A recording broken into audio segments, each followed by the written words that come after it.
Primero, muchísimas gracias por invitarme otra vez, porque para mí es un placer encontrarme aquí otra vez. Y voy a proponer un pequeño trabajo de menos de media hora o media hora para que podamos discutir un poquito después, porque tenemos casi una hora, aparentemente, ¿no? ¿No? Sí, ok, bueno. Es un trabajo un poquito provocador. Es decir, que no se trata de decir directamente la verdad, sino de atacarla de otra manera. Porque me gustaría saber por qué hay tantas reglas, digamos, que circulan más o menos silenciosamente en los diferentes grupos analíticos.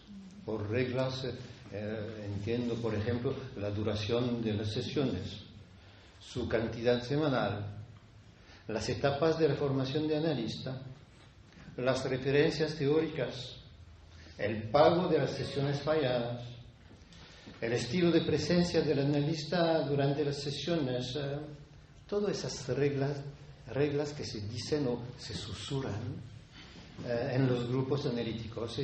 Me gustaría saber o proponerles una hipótesis que formularé así. El psicoanálisis constantemente requiere reglas de ese estilo porque le falta una meta para gobernar su acto y su práctica. No obstante, a primera vista, las metas analíticas parecen innumerables. Se supone que el tratamiento analítico ambiciona por lo menos curar síntomas histéricos, producir nuevos analistas, liberar deseos bloqueados, cumplir a veces el famoso Voice-Werden de Freud, revelar pensamientos inconscientes y, más modestamente, calmar una ansiedad excesiva. Y, por ejemplo, durante todos sus seminarios, aparentemente Lacan no dudó en agregar algunas otras metas. Cito, por ejemplo, no hay más que un psicoanálisis, el psicoanálisis didáctico, lo cual quiere decir un psicoanálisis que ha rizado este rizo hasta el final. Fin de cosa. Entonces, la caída del sujeto, supuesto saber, el analista como objeto A, el des-être. Lacan parece haber sido más bien prolijo en este tema de la meta. ¿A qué título me permito oponerme en un asunto tan delicado? En primer lugar, porque mi generación, a mi opinión, ha sido la primera en descubrir la amplia diversidad de lo que se ha dicho en referencia al fin o la meta final del proceso analítico por Freud, por Ferenczi, Klein, Balint, Cohut, Bion, Lacan. Esta lista podría ser mucho más larga. Es bastante desagradable pensar que la meta hacia la cual nos esforzamos como hacia un ideal no era sino el signo de nuestra adhesión a cierto grupo analítico y que hemos rechazado las otras metas como falsas, estúpidas o ridículas, hasta el punto de sentirnos caminando el verdadero camino del verdadero análisis. Todos lo profesamos, al menos durante un tiempo que fue el de nuestra formación, pero después de un tiempo variable, nos hemos vuelto más y más apurados y confusos al pretender que somos los únicos que ostentamos la verdadera polichinela. Y el puro relativismo en tal asunto es pura contradicción, una ruina para cualquier esperanza de racionalidad. Además, si vigilamos más a lo que nuestros famosos analistas enunciaron a propósito de este punto conclusivo, que sería la meta de las metas, es claro que sus convicciones fueron mucho menos seguras de lo que parecía. La última página, por ejemplo, de Análisis terminable e interminable, se concluye sobre el misterio de la sexualidad biológica, lo que no es exactamente una meta, más bien una especie de límite de nuestro acto. Y durante el último congreso de la École Freudienne de París, en 1978, Lacan afirmó que cada analista tiene que reinventar el psicoanálisis, lo que no da mucho paso a una meta común que nos dividiríamos. Bion, el analista inglés Bion, habló del analista sin memoria y sin deseo. Era una meta, un blanco, un ideal y por último, eso es una confidencia, hace 2 años escuché directamente a Otto Kernberg, este nombre, el expresidente de la IPA, ¿sí? Escuché a Kernberg en un congreso en Reykjavik, en Islanda. Él tenía 80 y un largo pico. ¿Puedo repetir el nombre? Que no... Otto Kernberg.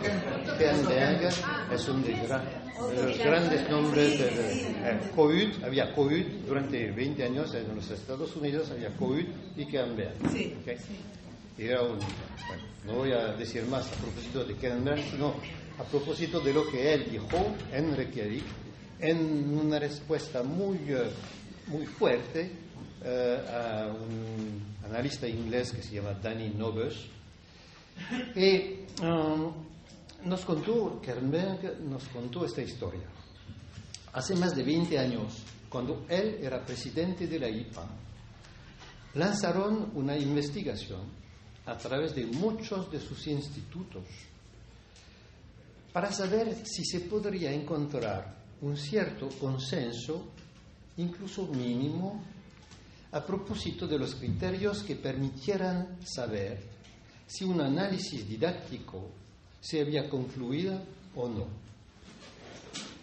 La cuestión era sumamente importante, ya que la práctica analítica no podía ser concedida a nadie en esta organización mundial sin que la persona en cuestión sea reconocida como habiendo acabado su análisis, dicho en la ocasión, didáctico, de tal modo que en adelante estamos en el punto de partida. Por fin, lo que contó Kernberg es que no se pudo concluir nada de esta vasta y minuciosa investigación, y una comisión, porque en este mundo de la IPA hay comisiones, y una comisión registró este resultado, instalando de hecho la IPA sobre esta paradoja. Es un imperativo claro para todos, que se necesita rizar el rizo de un análisis didáctico sin que nadie pueda saber bien en qué consiste tal rizo. Y contándoles esta historia, no quiero burlarme de la gente de la IPA, para nada, porque pienso lo mismo de los otros grupos que pretenden detentar una meta del proceso analítico más allá del tejido apretado de sus convicciones teóricas. Y agrego que el pase lacaniano tiene otras ambiciones, a mi opinión. Bueno, obviamente la gente viene al análisis para que algo cambie en su vida, sea lo que sea. Pero lo que quiero saber hoy está más del lado del analista. ¿Suscribe él a las expectativas de su paciente en lo que toca a su recuperación y su salud como una meta común para los dos, como se espera de un terapeuta, sea médico o no? La respuesta es claramente no, en la medida en que sabemos bien que el punto de partida de Freud fue el momento en que dio un paso al lado de su propio deseo de curar los síntomas histéricos, tales como los construía su primera teoría traumática. Me gustaría volver a esta especie de aprieto producido por este pequeño paso afuera de una meta común y oficial entre paciente y analista. No quiero para nada despreciar al trabajo terapéutico. Quiero distinguir de nuevo la consistencia de la presencia del analista, tema de antes, y la del terapeuta. Y hay aquí, a mi opinión, una dificultad sorda que proviene del hecho de que, por un lado, es algo muy bien conocido históricamente, casi un cliché, y, por otro lado, es algo muy huidizo, casi impalpable en la práctica cotidiana, lo que nos conduce a una manera de doble discurso. Es que no haya ningún argumento explícito de parte del analista para fortalecer las expectativas del paciente, ni por capricho ni por astucia, sino por saber de antemano que estas expectativas podrán ser interrogadas para evitar que se constituya con ellas un refugio que podría transformarse en un nido de resistencia común secretamente compartida por el paciente y el analista en conjunto. Esto no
de mi modo de actuar.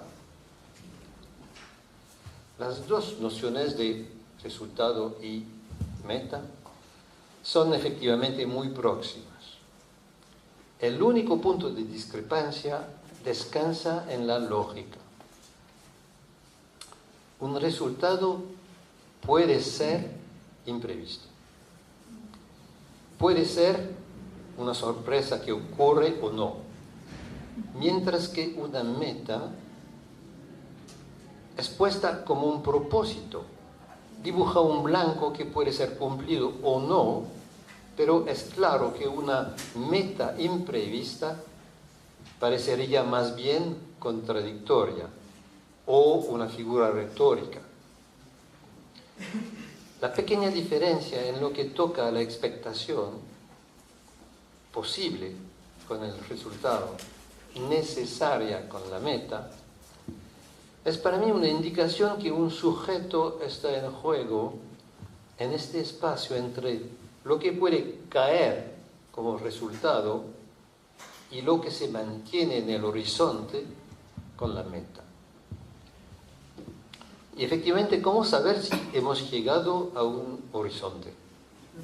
Por ejemplo, el fin de un análisis didáctico como en Leiva. Tal cual es estrictamente imposible, ya que el horizonte se aleja mientras que más nos acercamos. Pero si hay un objeto colocado allí, en lo que nos parece, en tal momento, un horizonte, digamos, para ir rápidamente, una iglesia, como siempre, entonces sí, se puede alcanzarla. En cuanto haya un objeto, o un estado de cosas o un estado de espíritu, meta, blanco y resultado puede ser confundidos. Si no hay, podemos distinguir y luego tenemos que hacerlo. Entro en los textos ahora. La manera con que Freud planteó el problema 4 años después de abandonar su teoría traumática me parece muy válida hoy. En una página de la interpretación de los sueños, comentando su rechazo de la hipnosis en favor de su nueva regla fundamental, la libre asociación en cuanto suspensión de cualquier representación meta, de las famosas Zielvorstellungen. Freud agrega en el acto que 2 representaciones meta siguen estando en juego y para la primera dice, y cito directamente a Freud porque cada palabra vale aquí, presupongo que el paciente no puede prescindir de las representaciones meta relativas al tratamiento. Fin de cita. Y para el segundo, se contenta con afirmar, cito, otra representación meta de la que el paciente no sospecha nada es la de mi persona. Fin de cita. Entonces parece en el mismo párrafo como una especie de doble aserción a propósito de la inevitable existencia de la transferencia, precedida por una especie de defensa profesional en contra de esta misma transferencia, como una manera de decir, ocurra lo que ocurra, no te olvidarás de que se trata de un tratamiento. Para entender lo que está en juego en este doble y contradictorio aserto, tenemos que agregar otro punto muy perturbador que Freud no vacila en enunciar un poco más tarde en sus observaciones sobre el amor de transferencia. Supongo que ellos lo saben bien, pero voy a llamarlo de nuevo. Enumera Freud primero las numerosas razones que conducen a concebir este amor como algo falso. ¿Sí? Una repetición del pasado, una cristalización del objeto de amor, un sentimiento inapropiado, es la palabra suya, entre 2 personas aparentemente poco inclinadas la una hacia la otra, bueno, y sobre todo es una resistencia obvia al proceso analítico. Pero cambia bruscamente de tono de voz y acaba por decir que, denunciando este amor como algo falsificado, hemos dicho la verdad, obviamente a la paciente, ¿okay? Pero hemos dicho la verdad, pero dice Freud, doch nicht die ganze, pero no toda la verdad.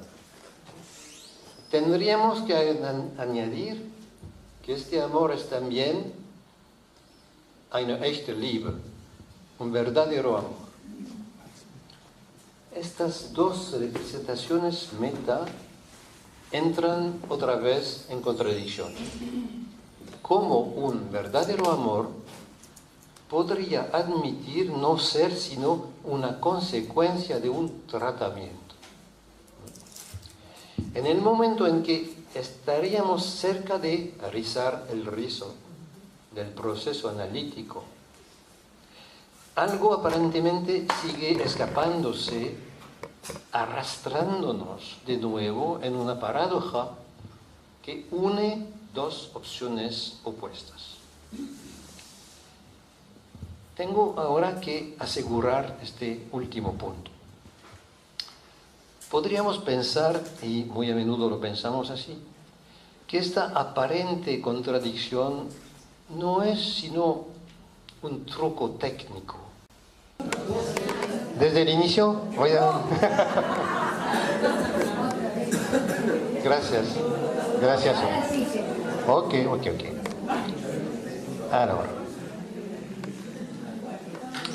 Entonces, podríamos pensar que esta aparente contradicción no es sino un truco técnico para burlar la neurosis del paciente y así permitir al tratamiento seguir su camino. Pretenderíamos, silenciosamente, no curar para evitar cualquier empatía que escondería las ambigüedades del deseo, pero seguiríamos secretamente con esta representación meta, esta Zielvorstellung, bien escondida en nuestro corazón o disfrazado en nuestro semblant. ¿Cuántas viñetas clínicas se terminan con esta aparentemente muy humilde afirmación según la cual él o la paciente acabó por recuperar algo de su libertad de movimiento, de su capacidad de amar, de trabajar o de criar sus niños? O también de contar cómo este error del analista resultó bastante bienvenido en algunas de sus consecuencias. No dudo que algo así ocurre, y tal vez frecuentemente, pero me pregunto, ¿por qué hay ese cliché en este tipo de presentación? ¿Por qué el bien común está tan presente en esas viñetas, mientras que está tan despreciado en la teoría? La verdad que en lo que toca a cualquier tipo de acto, estamos atrapados en un muy potente modelo. Quiero decir, el del Estado. Cada Estado está basado en la representación meta del bien común. Y a veces parece obvio que no es tanto el caso, que el poder está actuando en contra del pueblo, pero para el poder en cuestión, la meta sigue siendo incuestionable. La meta final de su acción política no puede ser otra. Y vale para todos los estados y vale también para sus agentes, incluso para ellos que actúan en la salud mental, en una perspectiva llamada con razón terapéutica. Poner en tela de juicio tal finalidad atañe a una forma de crimen cuando uno se coloca en esta lógica del bien común. Esta construcción política y social es tan fuerte, tan insidiosa, que nos pone en la casi incapacidad de pensar un acto que sería realmente sin meta. Incluso la idea moderna del mal integral, el crimen en contra de la humanidad, el total serial killer, el gran perverso, ¿ok? Hay figuras muy importantes hoy. Esta idea moderna del mal integral descansa sobre este vínculo tan potente entre acto y meta. La meta puede ser terrible, pero hay meta.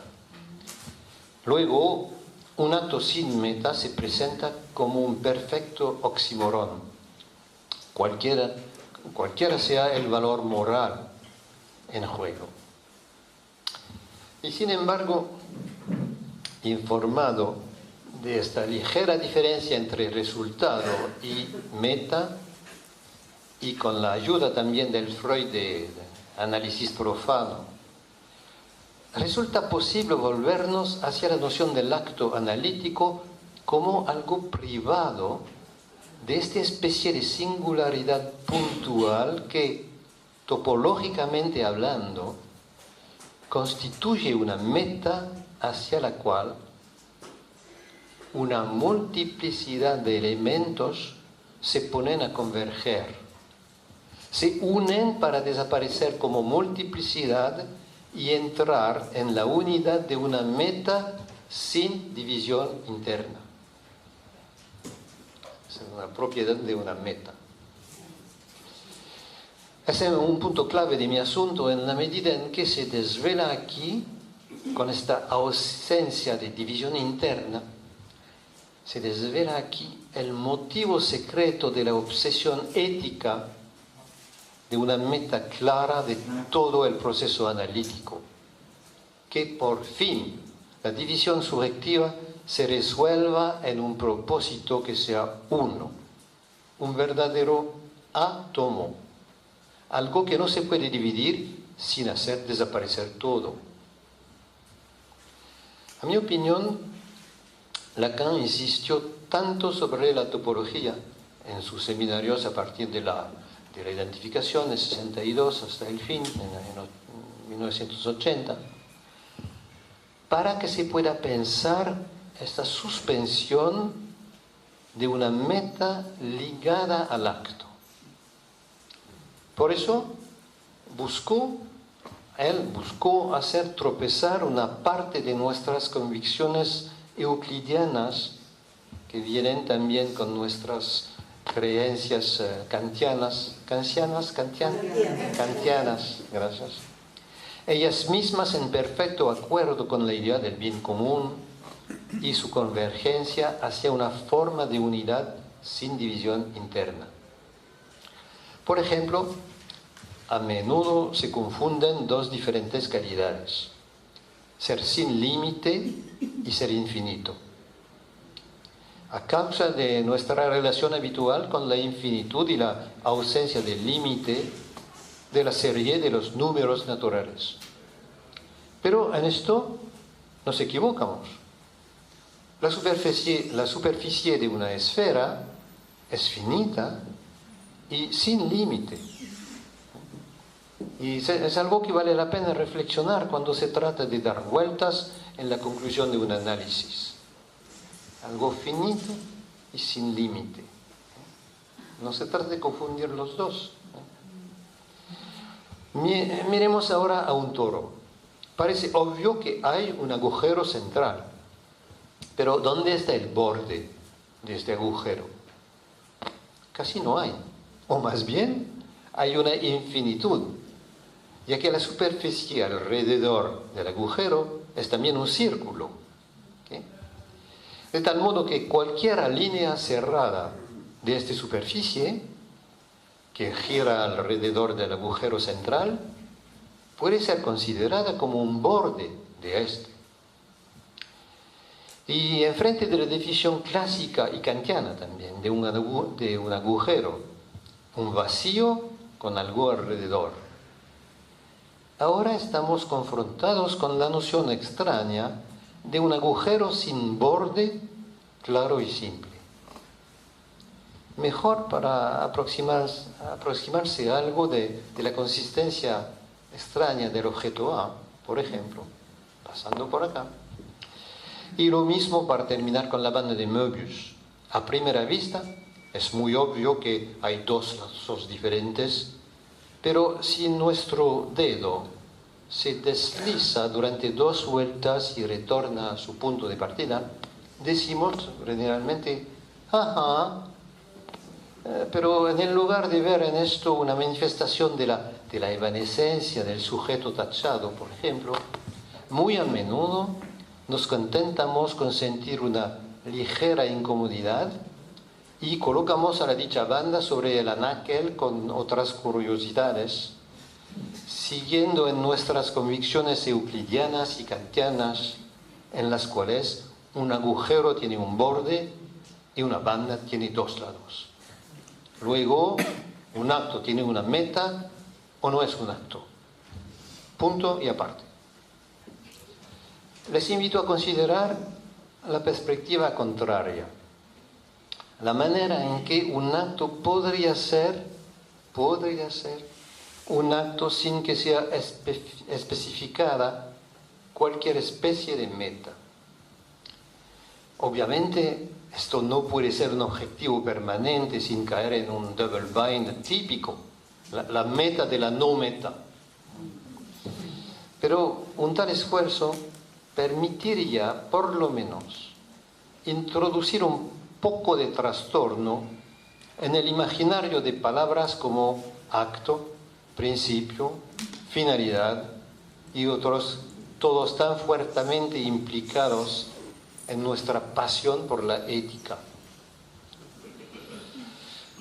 La única ayuda que conozca para no deslizarse demasiado rápido por la pendiente imaginaria del acto meta viene mi conocimiento de la filosofía y se llama époque, un término griego que significa suspensión del juicio, pero también retención del asentimiento. Edmund Husserl lo tomó a los escépticos para bloquear las hipótesis que sirven para explicar un fenómeno en términos inherentes al sistema de sentido y así ver y estudiar el fenómeno en cuestión como desnudo del caparazón de sentido que lo cubre habitualmente.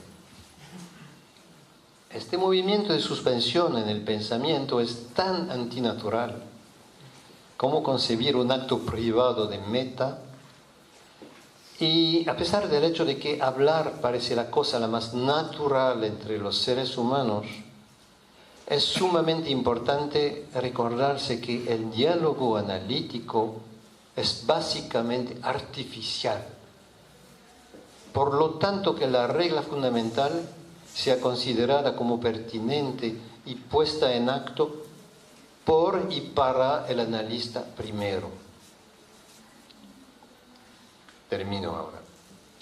¿Qué ganancia podemos esperar de esta posición sin meta a propósito del acto analítico? Me permito pensar que podríamos percibir mejor a qué punto las pequeñas reglas del mundo analítico, sean lo que sean, no son sino la materia con la cual los grupos analíticos se sostienen, confirmados por analistas que quieren ser reconocidos como socialmente útiles en su práctica misma. ¿Lo son?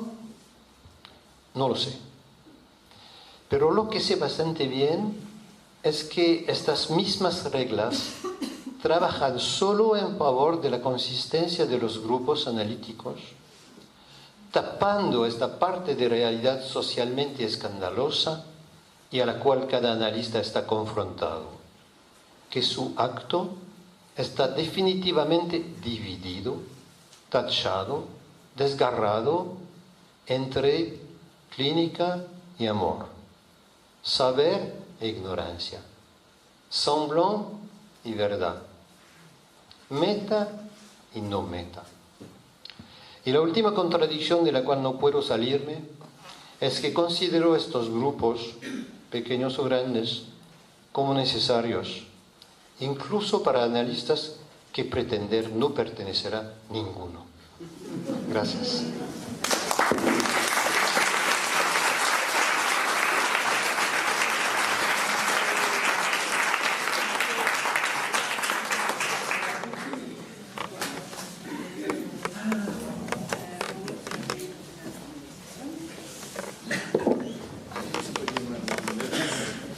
Bueno, abrimos el espacio para la conversación, preguntas o comentarios. ¿Sí?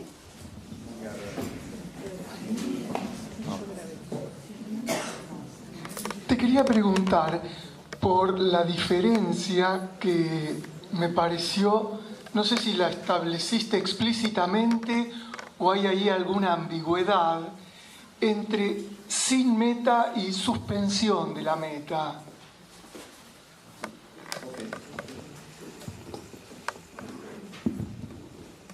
Para mí es muy simple, una meta suspendida es una meta que no funciona. Una meta suspendida es una meta que no funciona.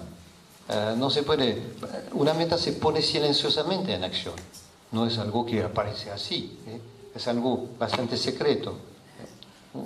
Una meta en suspensión, porque, mira, dije que hay innumerables metas en la práctica analítica también. Cada sesión de supervisión es una prueba de eso. Hay metas parciales, se trata de ir en esta ocasión por ese lado más que por el otro lado. Entonces hay direcciones, pero hablo del fin del análisis didáctico porque cuando hay la meta de las metas, eso influye directamente sobre, digamos, las pequeñas metas que se encuentran todo el tiempo en el trabajo analítico. ¿Okay? La cuestión es inmediatamente en la cuestión del final del análisis. ¿Me entiendes? Sí. Y en esta opinión, suspender la meta es trabajar de otra manera. Es la razón por la cual pienso que no hay grupo analítico que puede suspender la meta. No hay grupo analítico o no hay análisis que pueda hacer desaparecer la meta. Te preguntaba esto relacionándolo con la cuestión de la resistencia, ¿no? La resistencia implica alguna suspensión de alguna cosa, pero no es sin la resistencia que transita el análisis, ¿no? ¿Qué relación haces entre resistencia y meta? Suponiendo que la meta operara como una resistencia en el análisis, suspenderla no quiere decir que no esté presente, que no opere, sino que sea atravesada como es atravesada la resistencia del análisis, que no es sin ella que se transita. Supones que estoy proponiendo el fin de la resistencia al análisis. No sería un peligro demasiado grande para cada uno de nosotros. Viva la resistencia. Pero no a través de una meta silenciosa. La resistencia va a encontrar su camino con la meta y sin la meta. La meta es un problema político de los grupos, pero con influencia terrible sobre la práctica cotidiana. ¿Sí? Para mí es el punto que intenté aclarecer. No se trata de renovar el psicoanálisis, no sé qué, se trata de suspender, sería muy bien para cada analista. No para los grupos, no estoy esperando nada de los grupos, sino que todas las metas no se valen. Se puede discutir. La pasión, describí la pasión de los analistas para la ética. Me siento bastante orgulloso de no haber escrito ni una línea a propósito de la ética del psicoanálisis. Hace 40 años que no escribí ni una línea. Es un esfuerzo constante de mi parte. No es fácil. Es una resistencia. Así, resisto como un loco. Porque hay un pendiente natural a la meta. Hay metas mejores que otras. Entonces, en el acto se puede discutir, no, la mía es mejor. Bueno, sí, tengo metas excelentes.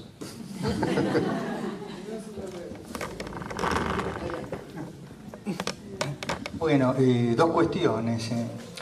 Bueno, una que me parece muy interesante la reflexión que usted nos trae hoy acá, porque este es un centro de salud mental y, bueno, digamos, la salud ya implica poner a jugar una dimensión de meta.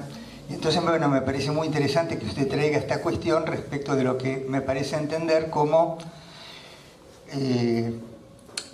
digamos, como una doble cuestión inevitable, ¿no? En el sentido de que es inevitable la suspensión de la meta o la representación meta para el acto analítico, pero es inevitable también que en ese lugar se reponga alguna finalidad destinada, digamos, al bien común, como usted decía. Creo que más bien transitamos en la contradicción o en la tensión entre estas dos dimensiones. Por otro lado, la otra cuestión es que lo que usted desarrollaba me hacía recordar mucho el primer capítulo de Anatomía de la Tercera Persona. Y le quería preguntar entonces por lo que usted decía ahí respecto de la regla metodológica, ¿no? Digamos, la asociación libre como regla metodológica, que en ausencia de la representación meta lo que toma lugar es la transferencia. Me importa mucho precisar que en este capítulo de la interpretación de los sueños hay dos representaciones meta. Una que afirma la de la transferencia y la para ir en contra de la transferencia. Ahí está Freud como sujeto tachado totalmente. No puede ir directamente en el sentido del amor de transferencia, hay no hecho libre y ya. No. Son totalmente diferentes. ¿No?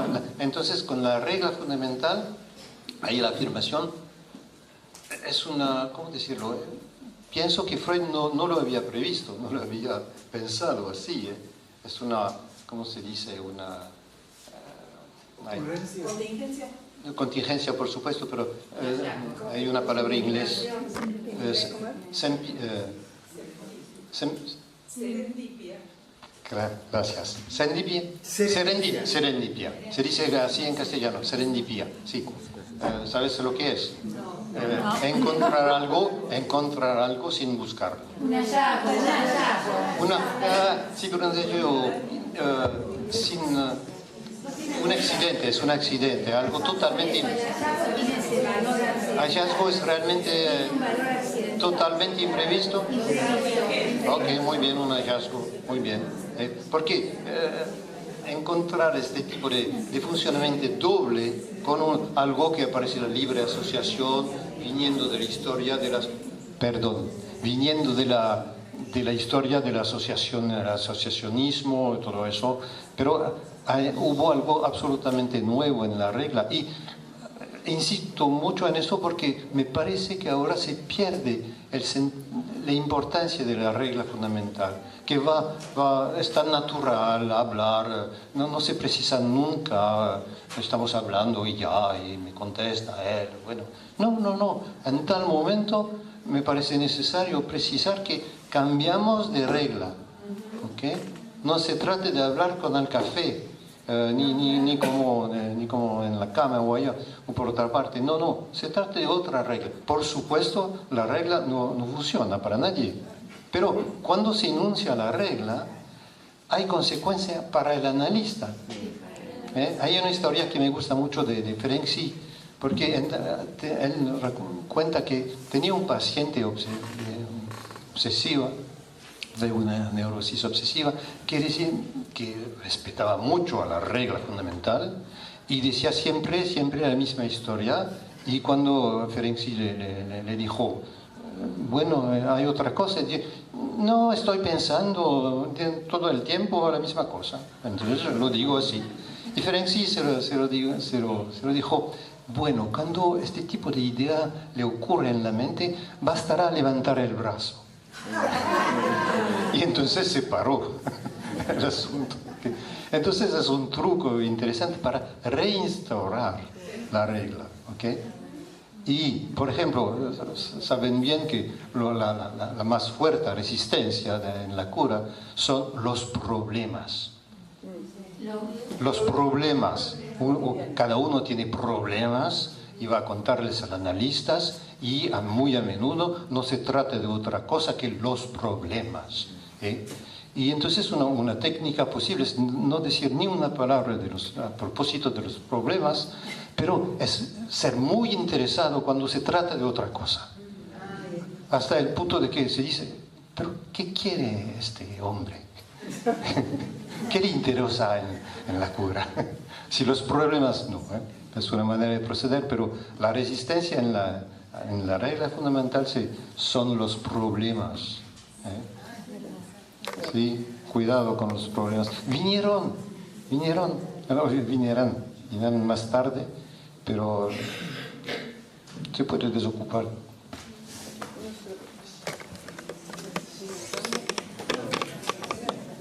A ver si te llega el cable y si no, fuerte. Sí, Edgardo Feinsilver de Mayéutica. Bueno, muchas gracias por esta charla. Dos preguntas. Esta aclaración que usted trae sobre esta cuestión de las metas, ¿no? ¿qué consecuencias tienen respecto a la idea del diagnóstico, por un lado? Y por otro lado, en cuanto al resultado, ¿qué relación tiene con la cuestión de la topología?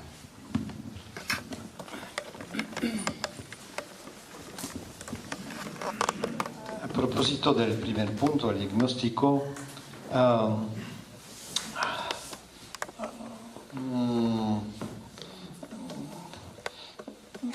digamos que tuve que contestar a una pregunta en inglés para saber si el analista es un clínico o no. Y realmente me parece que, por supuesto, es un clínico, pero se espera de él mucho más que ser un clínico. Porque es un clínico, ser un clínico de la transferencia, por ejemplo, es un engaño total. En la transferencia cada uno está llamado no como clínico. No como clínico. Entonces, la cuestión del diagnóstico es una actitud, una postura que puede ser interesante al inicio principalmente, pero no confío mucho en los diagnósticos de ninguna manera, porque reflejan sobre todo la formación del analista y una manera es también una defensa, pero puede ser útiles también. No estoy totalmente en contra ni del bien común de la salud mental, por supuesto, no desprecio de ninguna manera la cuestión terapéutica. Soy terapeuta también en mi práctica cotidiana, pero no sé bien a qué sirven los diagnósticos, sino a cuidarse, por ejemplo, es un psicótico. Bueno, pero y entonces, ¿te interesa o no el hombre? Es la cuestión, si debo contar una pequeña historia de Lacan. Una vez se lo conté que había tomado un paciente que no me gustaba para nada. Era imposible, ¿no? El tipo mismo era muy bueno, pero se lo dije a Lacan que no podía sufrirlo. Y él me dijo, pero porque es muy simple. Cuando no quiere trabajar con alguien, hay que decir no. Ay, bueno, pero es demasiado tarde. Pero sí, la indicación, es la cuestión a propósito de los diagnósticos. La cuestión de la indicación y no indicación de cura, no me importa. A cada uno su opinión y su manera de trabajar. Y sobre todo hubo un artículo de Jean Alouche, excelente, a causa de su título y de lo que hay adentro. ¿Vous êtes au courant? Hay una transferencia psicótica. Sí. Pero el vous êtes au courant, ¿lo saben? ¿Lo saben? Hay una transferencia psicótica. Es un rumor que lo dice. Eso es una delicadeza de Alouche. Sí, por fin una mujer, porque en una asistencia tan femenina hay únicamente hombres para hablar, yo incluido. Bueno, gracias por lo que decís. Pero yo quería volver a los polos, o no sé cómo nombrarlos, que dijiste clínica, amor, Semblant, ¿verdad? Y hay uno que se me perdió y lo tomo. Y me gustaría si podés ampliar eso, que lo pusiste de un modo, de un lado y del otro. ¿Qué más podrías decir? Te agradezco.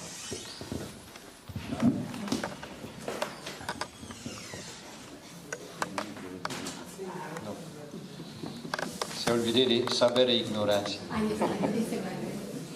Pero busqué parejas de oposición, ¿sí? De términos en oposición, para decir que no se puede elegir uno sin tener la otra en el acto.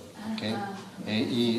Porque insisto mucho en la división interna, porque mi lucha en contra de la meta es la cuestión de la división interna. Una meta, la propiedad esencial de una meta es que no tiene división interna. División interna. De ahí su éxito en la ética, porque la ética busca eso, con cierta razón, porque para reunirse tenemos que tener, sino un ideal, por lo menos, de la división interna. Y no es trágico, no es terrible. Es un camino diferente de la búsqueda de una meta, pero se puede hacer sin que sea una tragedia. Hay un joven allá en el fondo, no llega el micrófono. Se puede... Sí. Sí, aparentemente sí, funciona bien. Bueno, siguiendo el razonamiento de las metas parciales, como usted lo propuso más al final, no sé, me aparece un problema, porque de pronto se podría ir pensando capaz como incluso objetivos a cumplir, pequeños objetivos a cumplir, hasta que, bueno, ya cumplí suficientes objetivos y entonces listo, ya está, fin de análisis. Me enrosco por ahí en esa parte del razonamiento. No sé, más o menos. ¿Y entonces cuál sería la pregunta? Si no estamos cambiando meta final por pequeñas metas parciales, pero con el mismo problema. Ah, las metas en sí no tienen división. No, porque sí, no es mi elección, pero si hablamos de metas parciales, son tácticas. Es una cuestión de táctica, entonces no se sabe bien dónde vamos, sino es esencialmente a propósito de las inhibiciones, porque las inhibiciones plantean un problema específico para la práctica analítica, porque no se puede interpretar una inhibición, ¿okay? Un síntoma sí, una inhibición no. Y muy a menudo hablo del texto de Freud, las nuevas vías de la terapéutica. Un texto de 1919. De nuevos caminos. Ok, porque en este texto hay una página excelente de Freud que es puro Ferenczi, digamos. Dice que hay dos tipos de fóbicos, agorafóbicos. Los que pueden atravesar la plaza desierta y los que no se arriesgan en hacerlo. Dice, hay la clase 1 y la clase 2. Y tenemos que transformar los pacientes de la clase 1 en pacientes de la clase 2. ¿Okay? Es decir, lo que producen angustia. Con la angustia se puede trabajar. Con la inhibición no se puede trabajar. Se puede asistir, decir cualquier cosa que va a reforzar la inhibición, todo el mundo está de acuerdo, el paciente, la familia, todo está de acuerdo con la interpretación, pero la inhibición no cambia. Entonces, enfrente de este tipo de problema hay metas parciales, pero exactamente de la misma naturaleza que la de Ferenczi. Encontrar algo para salir de un punto que impide no tener meta, que impide ir hacia una conclusión siempre problemática, conclusión de la cura misma. Sería más como pensado en el sentido de salir o atravesar el escollo actual, digamos. Más en el sentido de una salida que de una llegada. A veces nunca ocurre algo así, pero cuando se encuentra una fuerte inhibición, y hay que no olvidarse de que la inhibición no es solo el no poder hacer algo, hay también el no poder no. Pienso en la adicción y otra manera de que se puede únicamente asistir y quejarse. Varios pedidos de palabra, así que vamos, donde llega el micrófono, vamos con micrófono, y donde no, ya las tengo presentes, sí. Tengo 1, 2, 3, 4. Hola, buen día. Muchas gracias. Soy Diana Boronowski, tengo esta cuestión que me estuvo dando vueltas mientras lo escuchaba. Si de alguna manera, después de la enseñanza de Lacan y la práctica que intentamos hacer los analistas que seguimos su enseñanza, no hay algo que entra por la ventana, lo que se echó por la puerta cuando dejamos de trabajar, por lo menos a mí me pasó en principio de mi práctica, como el analista en el lugar del ideal, donde había una meta clara que este era el fin del análisis, ¿no? La idealización del ideal. y que, bueno, gracias a la enseñanza lacaniana esto va quedando de lado, ponemos en juego el deseo del analista o la castración del lado del analista también. Pero cuando lo escucho a usted, me viene esta duda, si yo lo estoy siguiendo bien o no, que me parece que usted está diciendo, bueno, tengamos cuidado porque hay algo que está entrando de vuelta en la práctica o en los grupos lacanianos. Sí, por supuesto.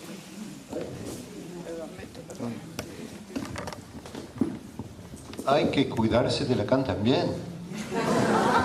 No, porque él no resistió también él no resistió también a la producción de Metafinal con su idea, el primer Lacan, el segundo, el tercero también, el tercero menos, pero el de los años 50 en lucha con su Freud sobre el brazo, o el de los años 60 con el sujeto, el objeto y también el efecto de sentido, que es pequeño, algo al lado. Bueno, entonces, en su combate, en su lucha en contra de la IPA, contra los otros después de 63, él tenía siempre con una cabeza política, tenía metas realmente duras. Pero no es lo que tenemos... es lo mismo esa meta que la que está, digamos, en el análisis. No, pero hay una especie de contagión de las metas. Cuando te planteas en la postura de tener una meta clara, oficial, y a la cabeza de un grupo analítico, eso tiene efectos directamente en las curas. Directamente, no se puede hacer de otra manera, sino con la resistencia de algunos que dicen, veremos. Pero, no, entonces en los grupos lacanianos es la razón por la cual dije que no estaba burlándome de la IPA con la historia de COVID, porque es lo mismo por todas partes. No sé, si es verdadero que la consistencia de un grupo analítico depende por parte, en tal momento, no todo el tiempo, pero en tal momento de la producción, sino directamente de un ideal, sino de una manera de arreglárselas para terminar un análisis, para instalar como analista, bueno, adentro de la institución o un poquito afuera de la institución. Siempre hay un pasaje extremadamente delicado, y en este momento, si la institución desemboca directamente, a mi opinión es casi siempre lo peor. Porque la institución tiene sus propios intereses en la cosa y no corresponden al pasaje al analista. Cuando hay analista, muy bien, un miembro analista además, pero para producirlo contó en la cura, pero no en la institución, de ninguna manera. Y las comisiones son lo peor. Y los lacanianos en París, por lo menos, han reintegrado el sistema de la IPA completamente. Me enteré recientemente de que había en la Espace Analytique, creo, o la SPF, Espace Analytique, creo, para ser analista practicante.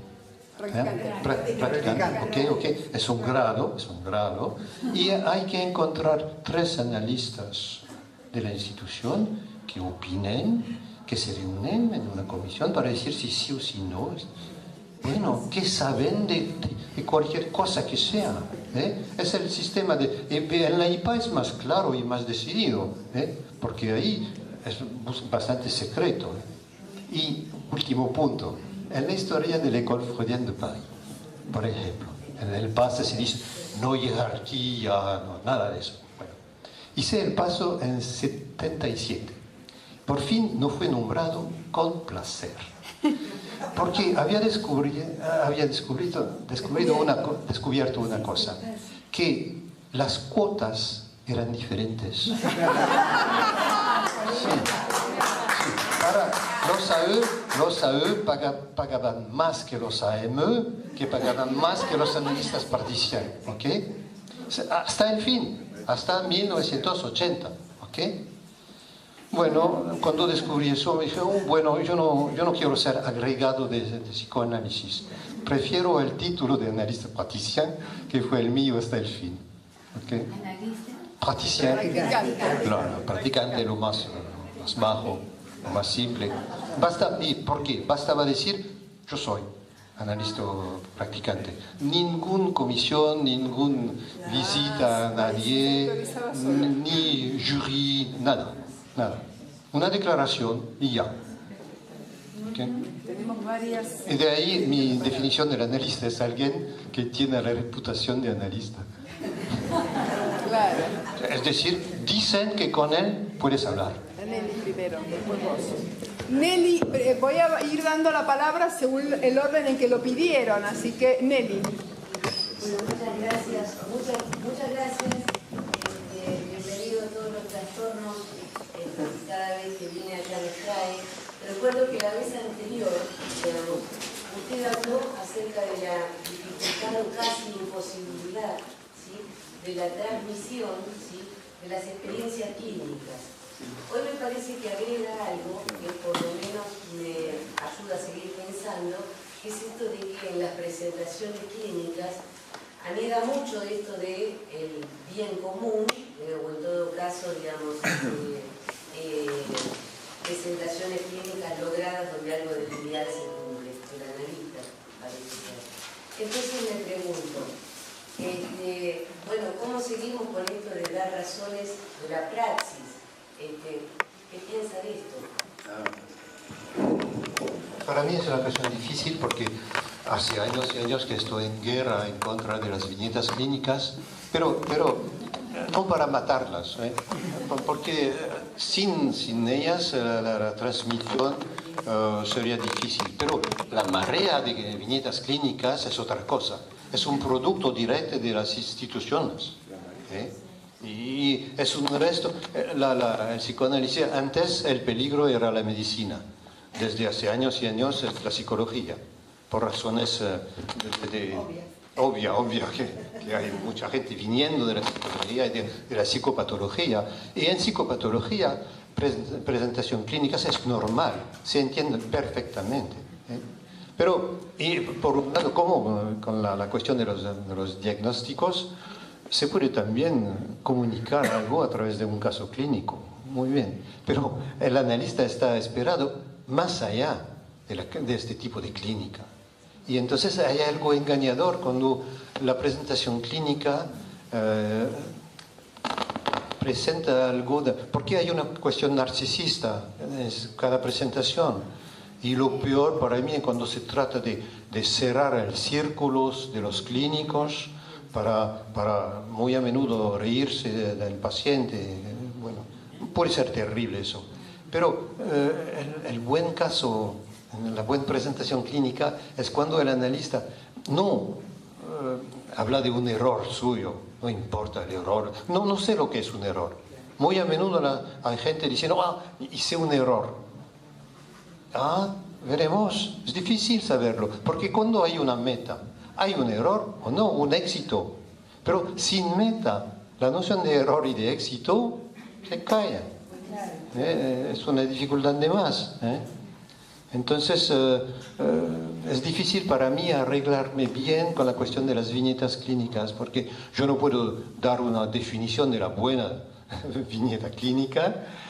Intenté hacerlo hace más en el inicio de los años 80, con un ensayo que fue la fábrica del caso, la expresión que encontró mucho éxito aquí, pero se fabricó en París, con Eric Porges Eric Porges esencialmente, los otros dos formaron un grupo durante 2 o 3 años, pero demasiado ambicioso, porque la Fabrique du cas, el título mismo, venía de un poema de Francis Ponge, que se llama La Fabrique du Pré.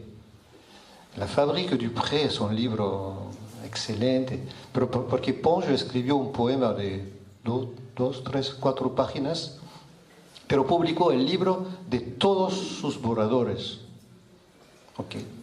Y es una maravilla, realmente. Pero el talento de Ponge nosotros no lo teníamos.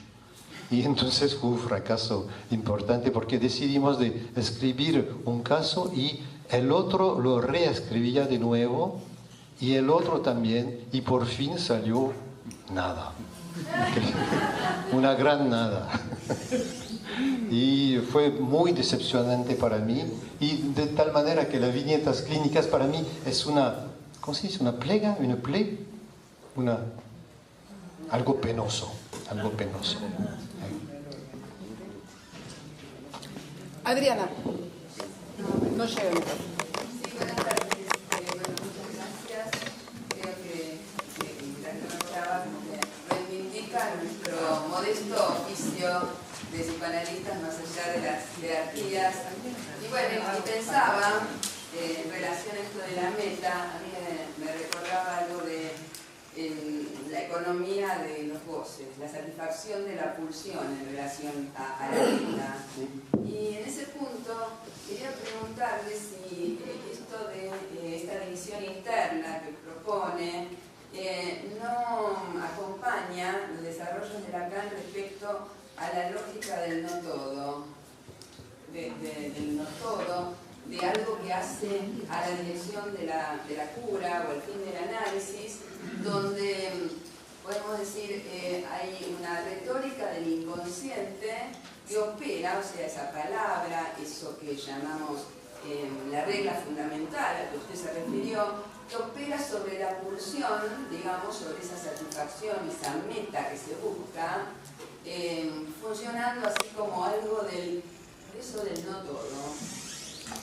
Y eso es lo que es difícil, porque el no todo es una manera para Lacan, y en mi comentario también, de atacar a lo universal. Y la meta es una manera masiva de sostener el universal. La unidad de la meta es un soporte importante para una concepción de algo universal que prima todo. La cuestión de la meta, de la satisfacción de la pulsión, que es una meta como decir, imposible de negar, abre otro espacio, en mi opinión, porque la pulsión es totalmente acéfala,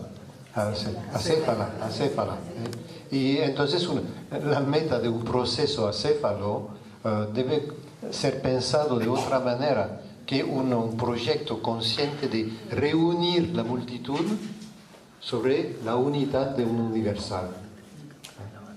Entonces, en este sentido, hay un lazo que se podría operar, pero es un trabajo de importancia para ligar el no todo de Lacan, las fórmulas de la sexuación y este tipo de división interna que hay, pero es una división interna entre dos lados que no son en equilibrio.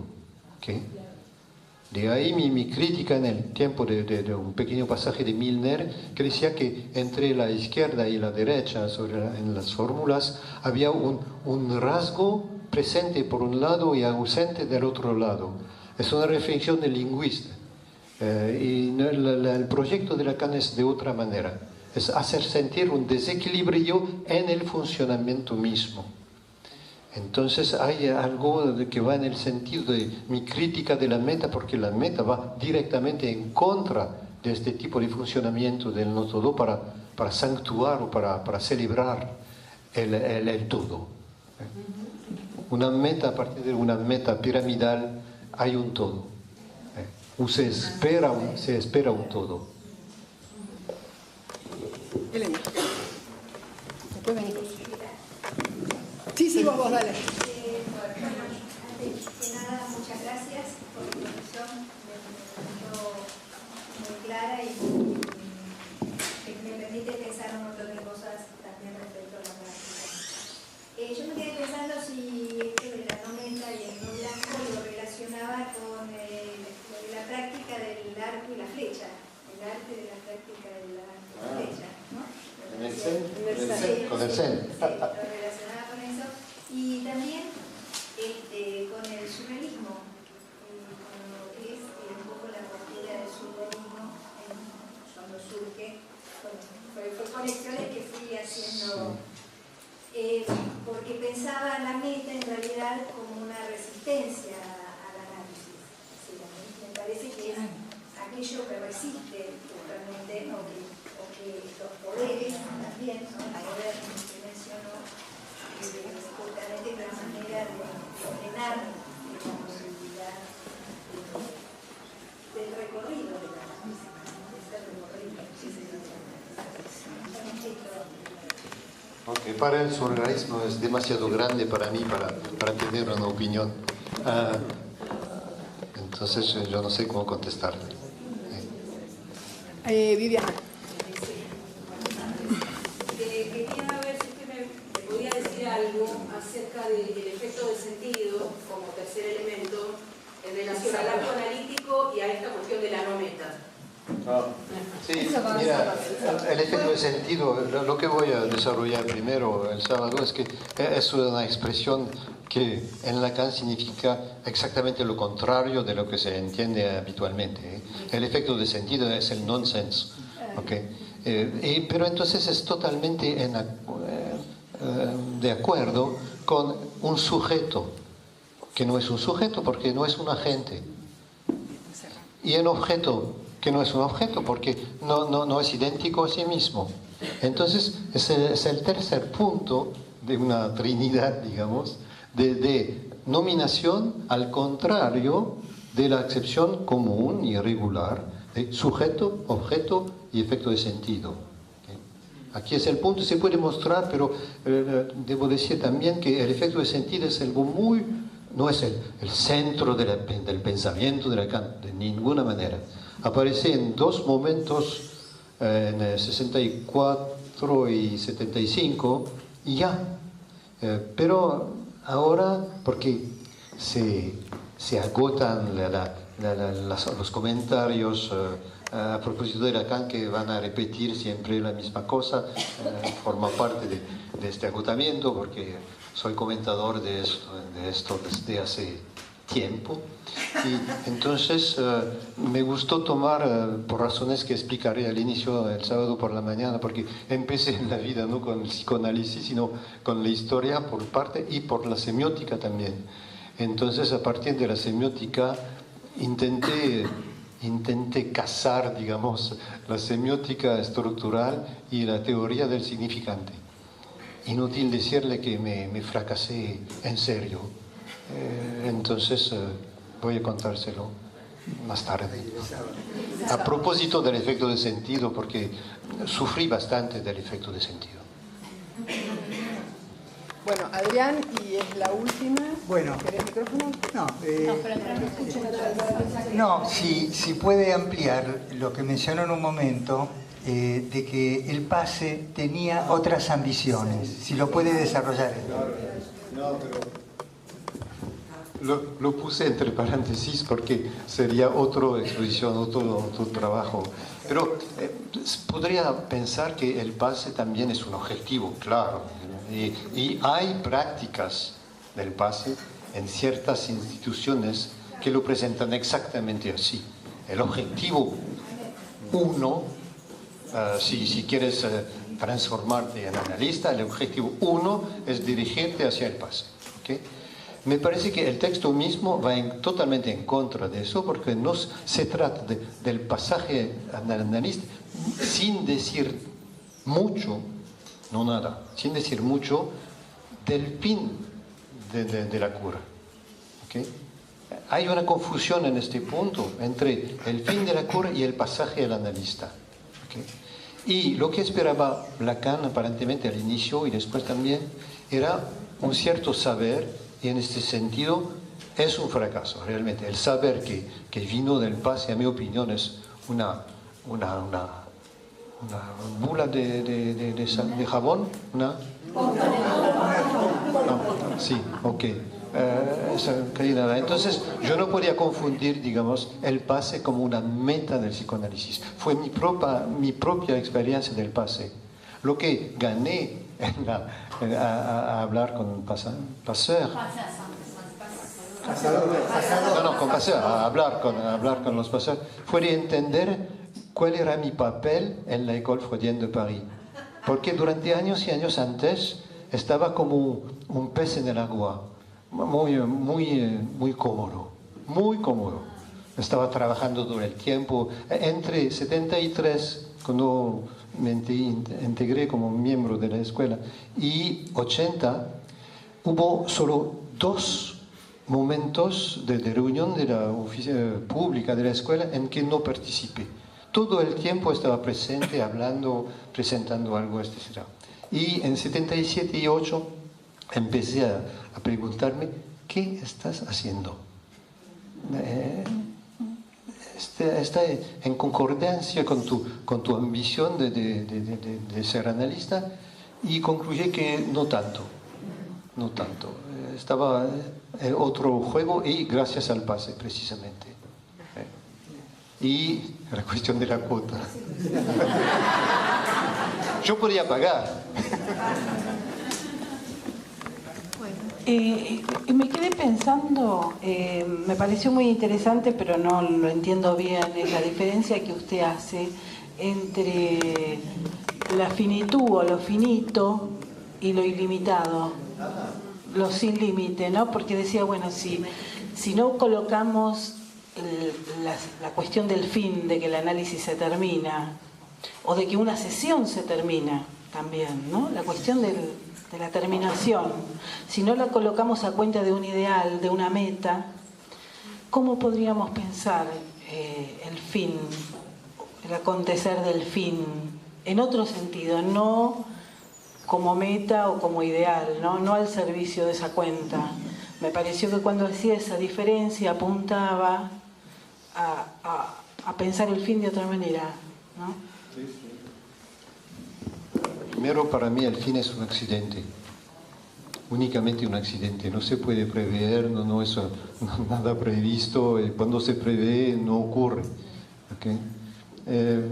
Entonces, pero la cuestión de la diferencia para una esfera, por ejemplo, una esfera es finita y es sin límite porque se puede parcurrir en todo sentido sin encontrar ningún punto de bloqueamiento. ¿Okay? Entonces, para una cura puede durar, y a veces dura 30, 40 años. Se puede concebir porque primero se puede, ¿cómo se dice?, escapar al fin, no escapar, no evitar, no. Hay análisis en las cuales la cuestión del fin no se plantea. Se soslaya. Se elude. No se elude, no se plantea. No es una cuestión, no es un asunto, no. Y entonces no hay razón para mí de decidir que no son curas, que no es análisis. No, están bien. Yo no tengo el derecho de decidir qué es análisis o no. Entonces hay análisis sin fin. El fin ocurre con la muerte, con el accidente, no sé, algo así, pero no es un fin. Y el fin, me gusta un propósito de una palabra de Alain Badiou a propósito de esto. El fin es raro. No ocurre tanto. A veces sí, y yo no puedo decir más porque yo no lo sé de antemano. Me paré de fumar un día en que me sorprendió totalmente en una sesión alguien que hablaba de terminar su análisis desde hace años, y en este día, a la sorpresa general, vino con un sueño que se terminó al fin de la sesión y chao hace más de 20 años, y tan sorprendido que esté en esta ocasión, decidí de poner en acto lo que pensaba desde hace ya unos meses, terminar de fumar, para acompañarla. Y yo no fumo. Bueno, les agradecemos a todos y le agradecemos a Luis.